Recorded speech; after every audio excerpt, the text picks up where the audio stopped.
in Ipswich to test Fairline's brand new Targa 48 Open.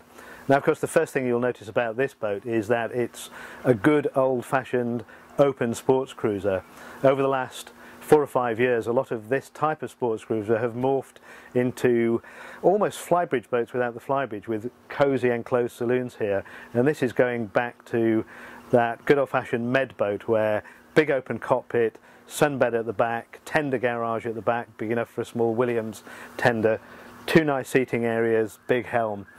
And another key aspect of this boat that makes it all work is it's got a soft fabric sunroof rather than a hard sunroof. And of course what that has allowed Fairline to do is open up this space much more than you would do with a hard sunroof, because they need less parking space for the concertinaed soft fabric there. This Targa 48 differs from all the previous boats that Fairline have designed and built in 2 key areas. The first is structure. This boat is resin infused, and the consequence of that is that they've been able to save an enormous amount of weight, roughly speaking about 25% of the weight from a conventionally constructed boat. That happens to work well with the other key change, which is this is the first boat designed from the ground up to be IPS powered, and that means this boat can achieve a really quite impressive 32 knots from a pair of 435 horsepower IPS engines, and that's a really good performance. I guess if there's one word you would have to pick to describe the experience of driving the Fairline Targa 48, it would be easygoing. Everything about the driving experience on this boat is very relaxing and laid back.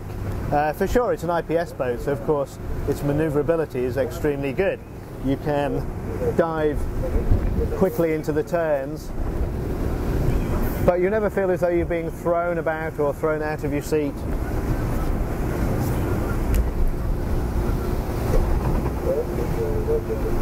Like I say, it's a boat that feels very relaxing. One of the things that contributes to that is the visibility from this boat, which is extraordinarily good. Even without any use of trim tabs at all, the climb onto the plane is very gentle, and you can always see a whole heap of horizon in front of you. You never feel as though you're missing anything in front at all. On this boat, this is one of the few sports cruisers I've driven of this sort of size where the instinct is not to stand up, and that is because the visibility is so good. However, if you want to do that, you can slide back the seat and stand and peer clearly out through the opening. Good for low speed manoeuvring and rubbernecking. Everything on the dash is fairly easy, clearly laid out. Chart plot is easy to read here.